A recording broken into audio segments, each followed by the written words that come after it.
이 시간에는 워싱턴 주은혜 장로교회 최병석 목사가 말씀을 전하겠습니다.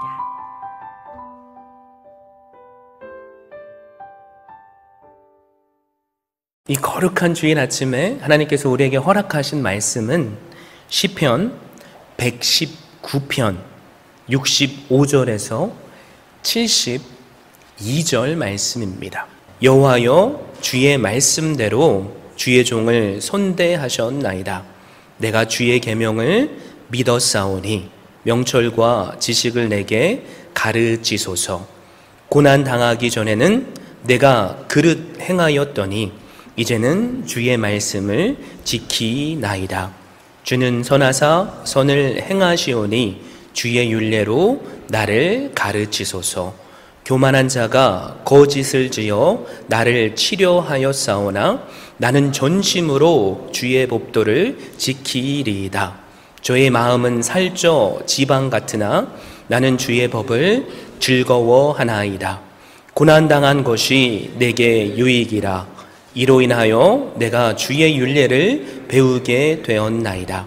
주의 입의 법이 내게는 천천 금은보다 승하니이다. 아멘.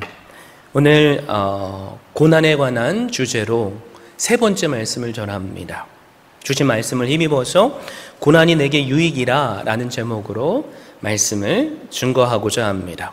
제가 어렸을 때 난로 위 주전자 안에 아주 뜨겁게 끓고 있는 물에 엉덩이를 뒤어서 너무나도 고통스러운 화상을 입은 적이 있습니다. 너무나도 아파서 똑바로 누워서 잘 수조차 없었기에 엎드려서 불편하게 오랜 밤을 지새야 했습니다.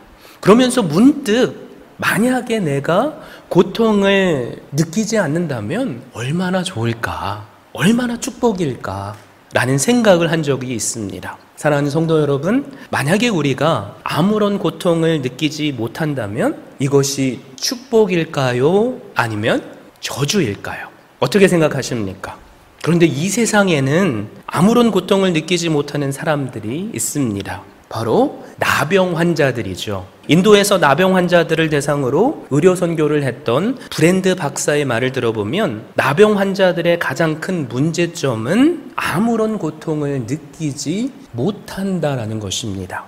어떤 나 환자는 고기를 굽다가 뜨거운 숯불 위에 손을 대어도 고통을 못 느낀다라는 거죠. 종원에서 일하던 또 다른 나 환자는 삽으로 인해 손가락을 다쳤는데 그리고 피가 흘러내리는데도 그것을 알지 못하고 일하고 있다는 거죠. 어떤 분은 깨진 유리 조각 위를 맨발로 걷는데도 아픔을 못 느낍니다.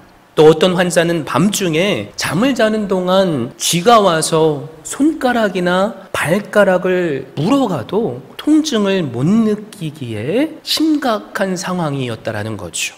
그래서 브랜드 박사는 나병 환자들로 하여금 자기 몸을 보호하기 위해서 방마다 고양이 한 마리씩 함께 자게 했다라고 합니다.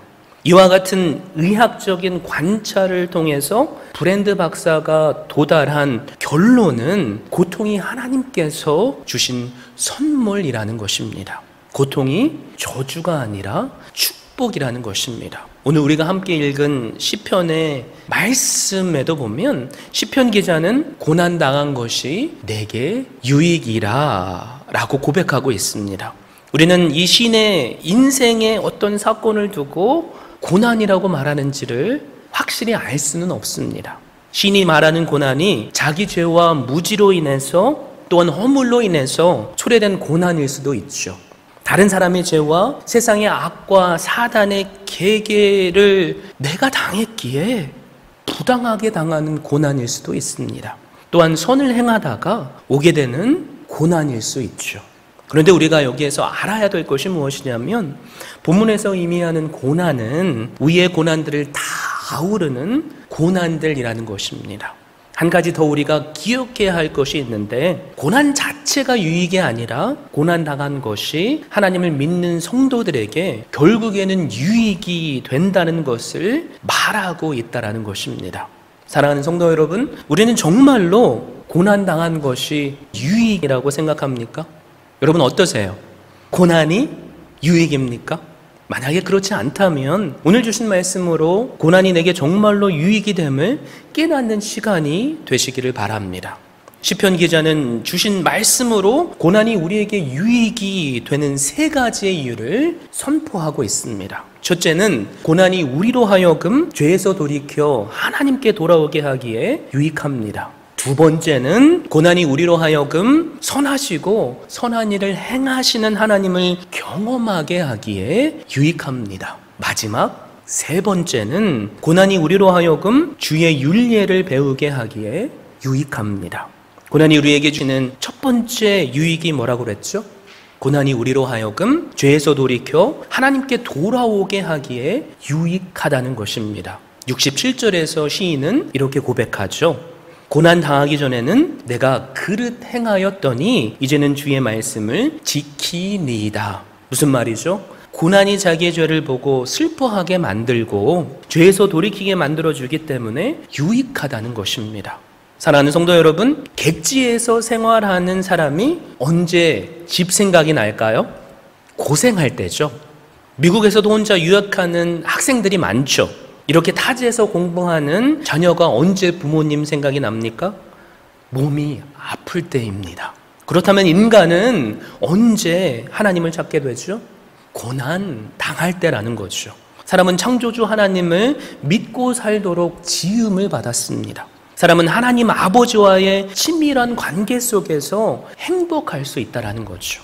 그럼에도 불구하고 사람은 범죄하여 하나님을 떠나서 외면한 채 살아가고 있습니다. 그러기에 사람이 형통할 때, 성공할 때, 잘 나갈 때에는 하나님을 찾지 않습니다. 시험과 고통에 직면하게 될 때에서야 하나님 아버지를 찾는다라는 거죠. 누가복음 15장에 나오는 둘째 아들, 우리가 잘 알고 있는 집 나간 탕자를 보면 우리는 그것을 깨달을 수 있습니다. 이 탕자는 고난당하기 전에는 불효막심한 아들이었습니다. 아버지가 시퍼렇게 살아있는데 자기가 장차받을 유산을 미리 다 달라고 합니다. 그리고 그것을 팔아서 돈으로 만들어서 먼 나라로 떠나버렸다는 거죠. 아버지를 죽은 사람 취급한 것입니다.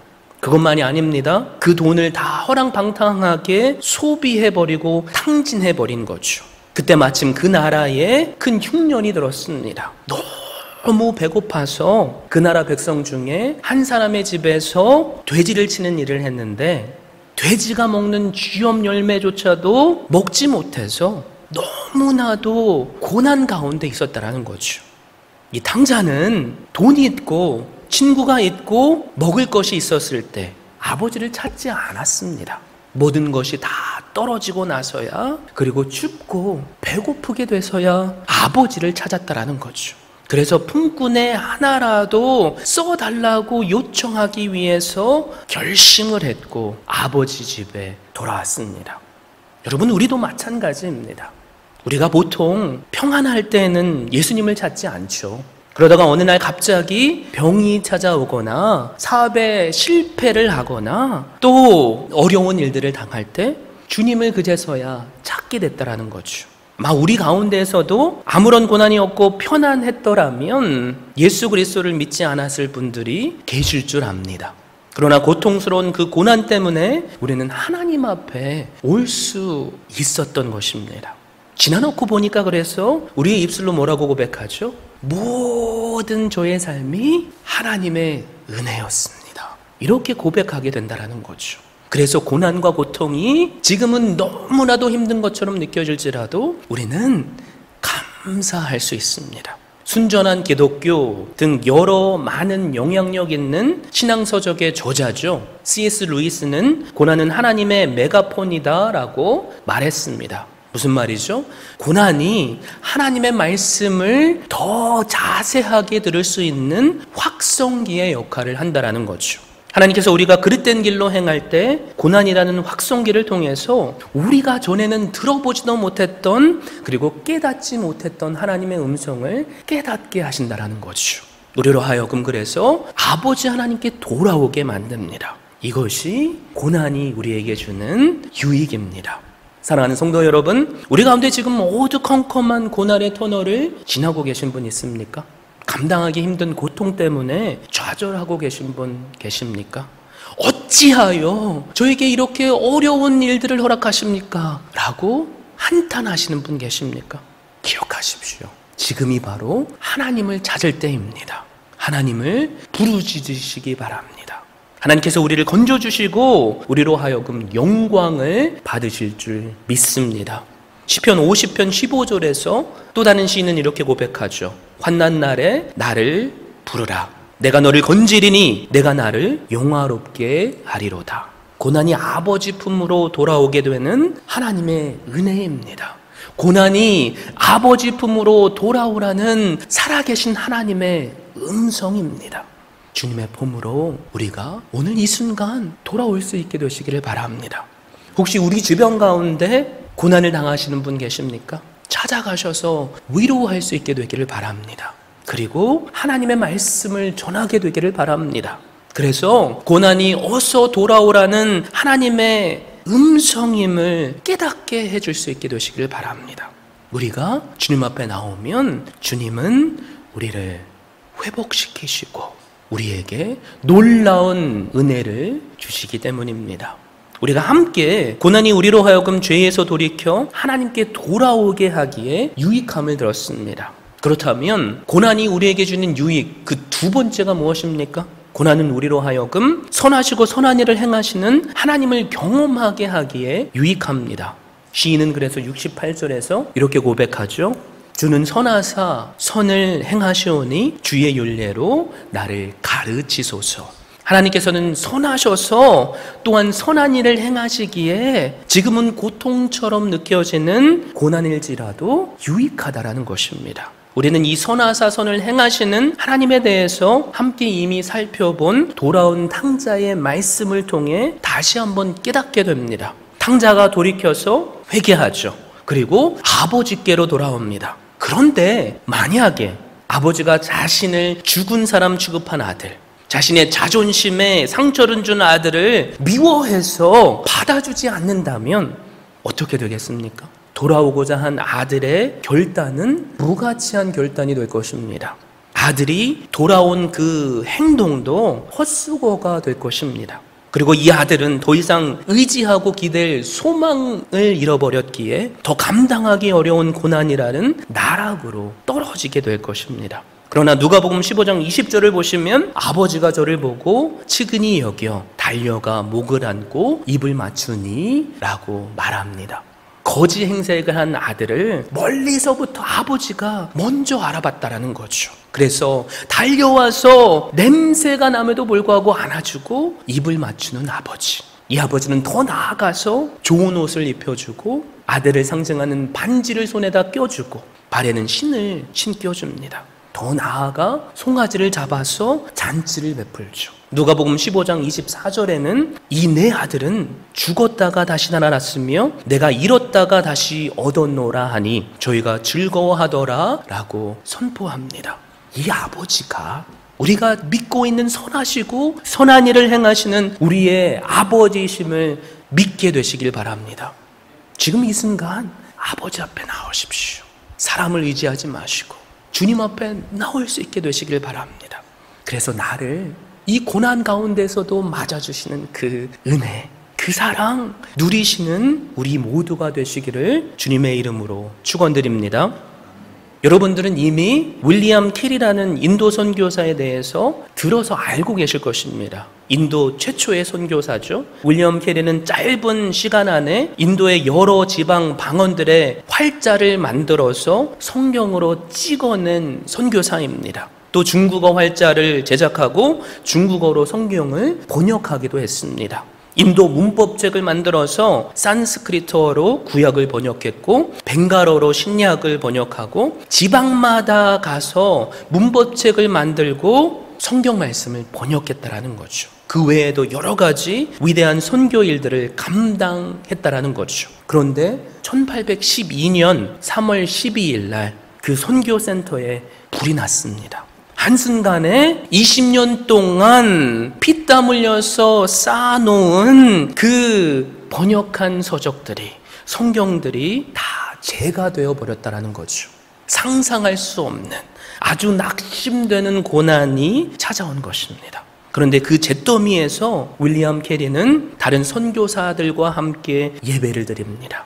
그리고 로마서 8장 28절 우리가 알거니와 하나님을 사랑하는 자 곧 그 뜻대로 부르심을 입은 자들에게는 모든 것이 합력하여 선을 이루느니라 라는 말씀을 함께 묵상하게 됩니다. 그러면서 윌리엄 캐리는 하나님께서 어떻게 하실지 우리는 모르지만 모든 것이 합력하여 선을 이룰 것을 확신합니다 라고 고백하고 헤어졌다라고 합니다. 사랑하는 성도 여러분, 그 다음에 어떤 일이 일어난 줄 아십니까?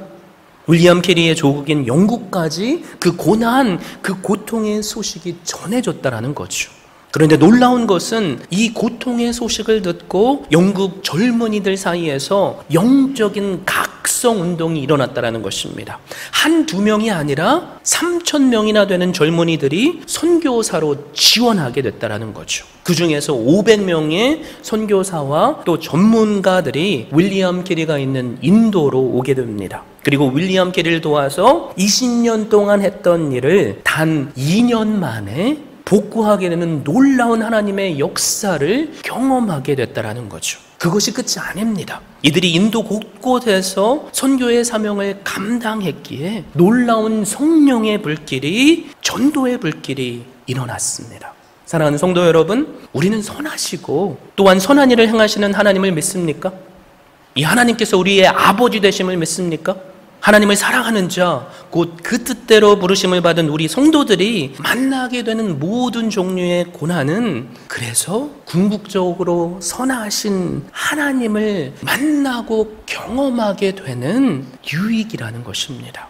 그렇기 때문에 우리는 지금 당하는 이 고난의 순간일지라도 이 고난이 제게는 유익입니다라고 고백할 수 있어야만 합니다. 왜 그렇습니까? 우리가 당하는 이 고난이, 그 시련이 결코 우리를 파멸시킬 수 없기 때문입니다. 선하신 하나님께서, 우리를 선대하시는 그 하나님께서 항상 우리와 함께 하시기 때문입니다. 지금은 내가 이해하지 못하는 상황일지라도 하나님께서 합력해서 놀라운 일들로 선을 이루시기 때문입니다. 우리가 고난 가운데 있습니까?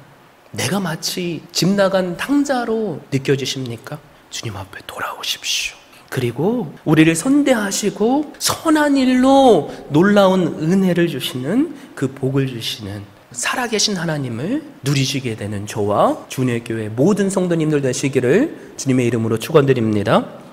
우리는 함께 고난이 우리로 하여금 죄에서 돌이켜 하나님께 돌아오게 하기에 유익함을 들었습니다. 또한 고난은 우리로 하여금 선하시고 선한 일을 행하시는 하나님을 경험하게 하기에 유익함을 들었습니다. 이제 마지막 세 번째, 고난이 유익이 되는 이유가 무엇입니까? 고난이 우리로 하여금 주의 율례를, 하나님의 말씀을 깨닫고 배우게 하기에 유익합니다. 그래서 시인은 71절, 72절에서 이렇게 고백하죠. 고난당한 것이 내게 유익이라. 이로 인하여 내가 주의 율례를 배우게 되었나이다. 주의 입의 법이 내게는 천천 금은보다 승하니이다. 고난은 여호와의 법도를 깨닫게 만들어줍니다. 그리고 하나님의 뜻을 깨닫게 만들어주기에 유익하다라는 거죠. 고난이 아니었다면 우리는 결코 배울 수 없었던 하나님의 말씀을 배우고 하나님의 뜻을 깨달을 수 없다라는 거죠.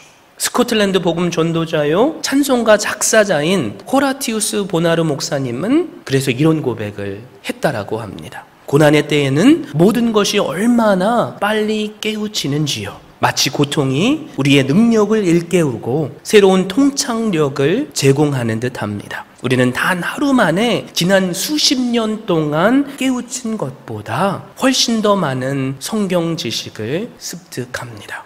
마틴 루터도 고난이 없었다면 나는 성경을 깨닫지 못하였을 것입니다라고 고백했다라고 합니다. 욥도 이렇게 고백하죠. 내가 죽게 대하여 귀로 듣기만 하였사더니 이제는 눈으로 주를 배움나이다. 무슨 말이죠? 우리가 익히 들어서 알고 있던 그 말씀이 이제는 우리의 가슴으로서 깨닫게 되었다라는 거죠. 우리도 마찬가지입니다. 우리가 고난의 학교를 통해서 배우지 않으면 모르는 것들이 너무나도 많습니다. 여러분, 오늘을 사는 젊은 세대들은 가난을 경험하지 못한 세대죠. 그래서 그 아이들에게 집에 먹을 것이 없다라고 말하면 밥이 없으면 라면을 먹으면 되지 라고 말한다고 하죠. 라면도 없다라고 그러면 빵 먹으면 되지라고 말하죠. 빵도 없어라고 말하면 그러면 밖에 나가서 외식하면 되지라고 말한다라는 거죠. 가난 속에서만 배울 수 있는 교훈을 뼛속 깊이 새기지 못했기 때문입니다. 우리가 질병 속에 들어가 보지 않았다면 환자의 아픔을 알 수 없다라는 거죠. 전쟁을 경험하지 못한 세대는 전쟁의 비참함을 알 수 없습니다. 그러나 이 고난이라는 것들을 경험하고 통과해 본 사람은 확실하게 배워서 깨달았기 때문에 그 고난을 통해서 지혜를 얻게 된다라는 거죠. 그러기에 이 시인은 고난을 통해서 주의 율례를 배우게 되었다라고 고백하죠. 더 나아가 주의 입의 법이 내게는 천천금은보다 승하니이다 라고 고백합니다. 로마서 8장 17절 18절은 이렇게 말씀합니다.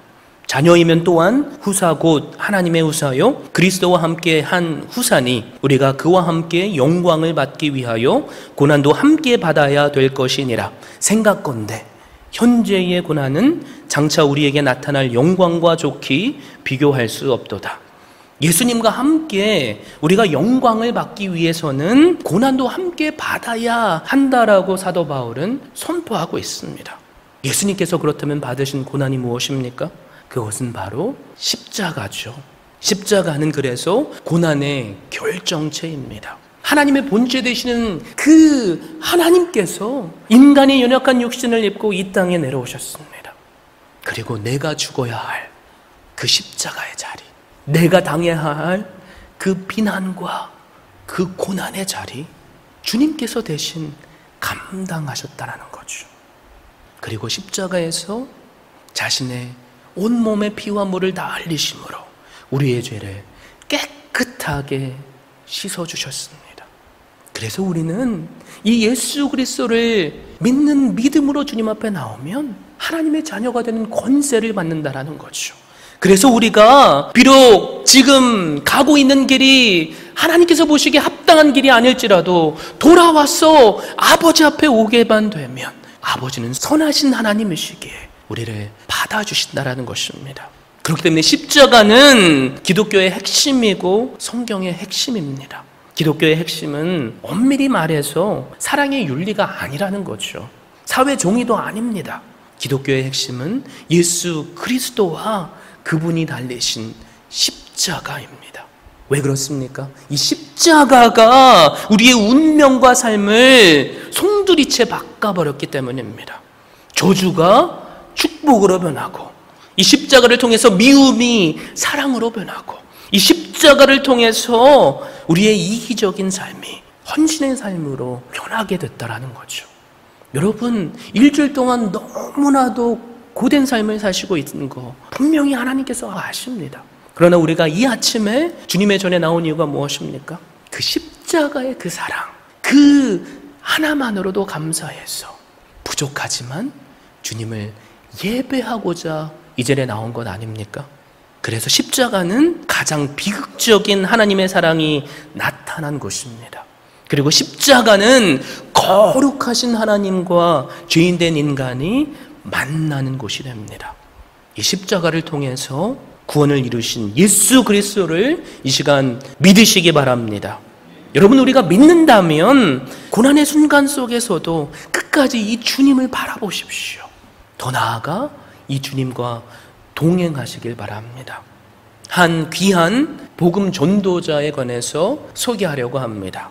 이 자매의 이름은 조니 에릭슨입니다. 1949년 메릴랜드에서 존과 린디의 네 번째 딸로 태어났습니다. 조니 에릭슨은 올림픽 레슬링 선수인 아버지의 영향으로 어려서부터 승마, 하이킹, 테니스, 수영 등 매우 활발한 운동을 하는 밝은 소녀였습니다. 그러나 그녀가 17살 되던 때에 얕은 바다인 줄 모르고 다이빙을 하다가 그만 머리를 바닥에 부딪히고 맙니다. 그래서 목이 부러지는 사고를 당하게 되죠.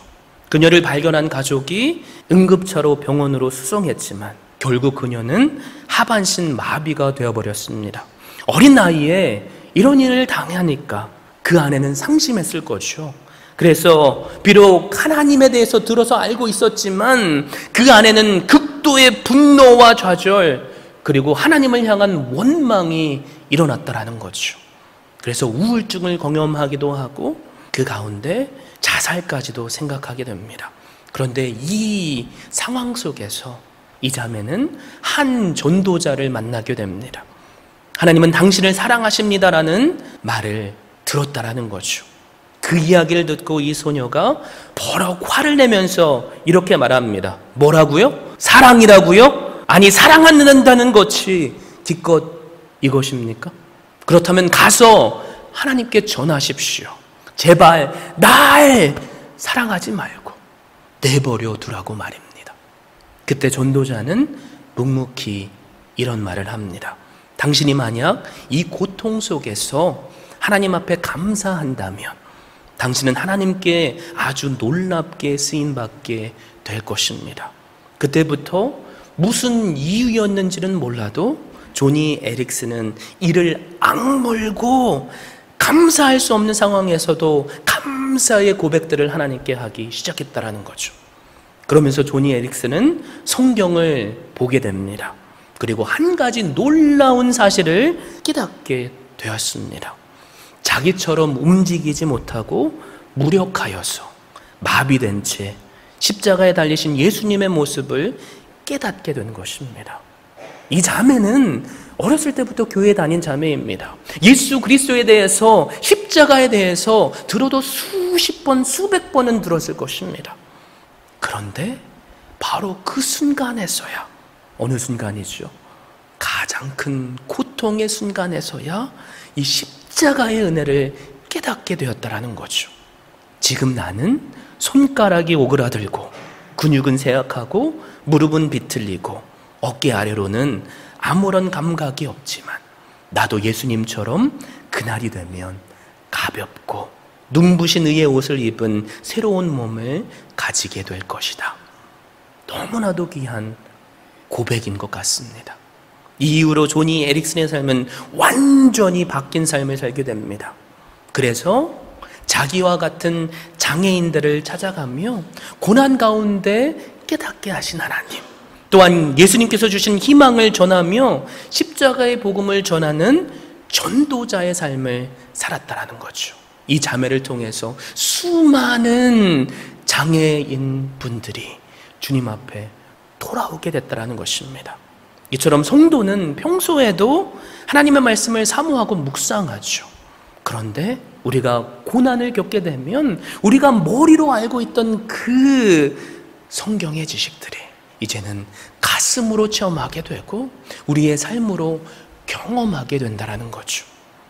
그래서 고난을 당할 때에 우리는 주님의 말씀을 더 세미하게 듣습니다.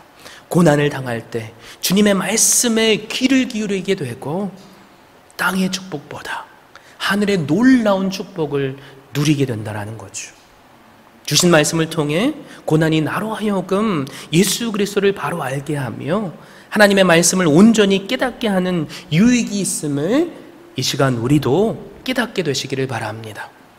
서양 속담에 흐르는 냇물에서 돌들을 치워버리면 그 냇물은 노래를 잃는다라는 말이 있습니다. 우리 인생에 있어서도 역경과 고난의 돌들을 치워버리면 우리는 삶 속에서 더 이상 아름다운 찬양을 들을 수 없게 된다는 거죠.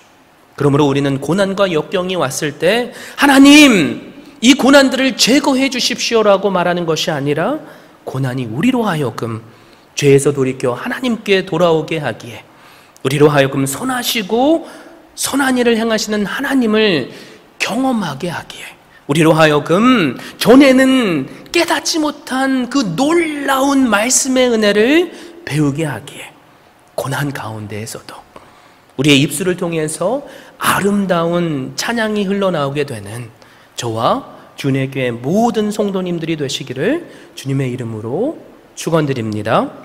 지금까지 워싱턴 주은혜 장로교회 최병석 목사였습니다. 주은혜 교회는 오직 하나님만을 높이고 말씀만이 선포되며 제자를 세워 세상을 변화시키는 교회입니다. 이를 위해 첫째, 하나님만을 예배하는 교회, 둘째, 가정을 세우는 교회, 셋째, 다음 세대를 깨우는 교회, 넷째, 세계 선교에 헌신하는 교회, 다섯째, 제자 삼는 교회. 이상 5가지의 핵심 가치를 두고 섬기고 있습니다. 워싱턴 주은혜 장로교회 주일 예배는 오전 11시, 수요 예배는 오후 8시, 새벽 예배는 화요일부터 토요일 오전 6시에 드리며 주소는 12851 나이트 아크로드, 페어팩스, 버지니아 22030입니다. 여러분을 예배의 자리로 초청합니다.